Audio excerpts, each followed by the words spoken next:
It's rarely. Because listen, because I'm going up to the daily, okay, and I'm looking at the trend.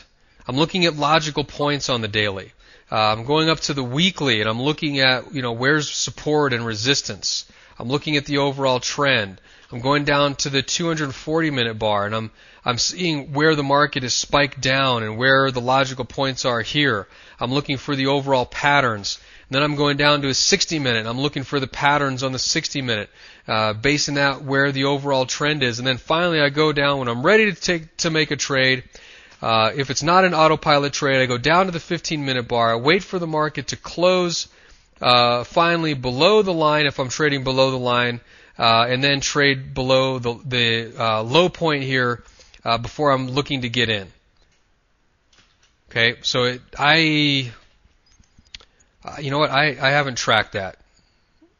I'd have to go back and actually look at it.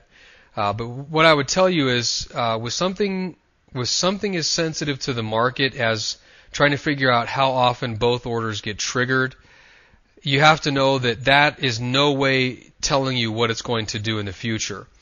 You may have a period of time where you get whipped out of both sides of the trade 50% of the time, and then you could go a period of time where it never happens to you. I'm on the East Coast and can only trade the London session due to work. It really wears me out, and sometimes I'll be at the computer too tired to make a decision. That is not a good sign, my friend. You've got to watch that. That's why I don't trade London. So I go back to bed only to see if I place my trade. If I place my trade, it would have worked. Now, I know what you're thinking. I want to put the market into an easy box. Yeah, that was on my mind. In part, that is true. We all do, but I'm really looking for that small adjustment I can make to improve my trading and get me into more trades. Right now, I average between 7 and 11% gains monthly, but I think I could do better. Wow. Yeah, that is fantastic returns. 7 to 11% monthly. Come on. Congratulations. That is phenomenal. Here's my suggestion to you. Do that for a year and then go and modify it, okay? Please just do it for a year. Because let me tell you why. Because if you do that for a year, it would be so ingrained into your bones that when you do start to improve it, if something goes wrong, you can automatically fall back on what's ingrained in your bones. Okay? And let me just give you an off-the-cuff estimate. Let's say you're making, we'll say 9% a month now. And you do that for 12 months.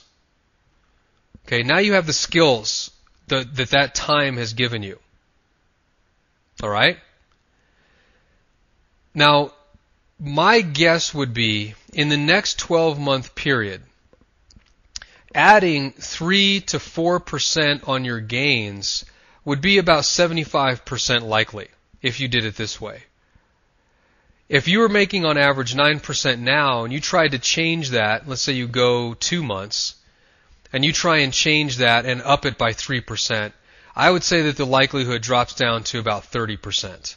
Probably a little bit less, maybe 27%. Why? Because the skills aren't there. I mean, that would be like taking the average high school student and putting him into a triple-A college game. What's the likelihood of him actually performing at an optimal level? Let's say that high school student was, he was good. And, let's say he was in the top 10% of all high school students. Now, that may seem like a lot, but for those of you that are familiar with sports, you know right away that he is not going to play at the same level. So he'll go from top 10% in high school to what? Probably the bottom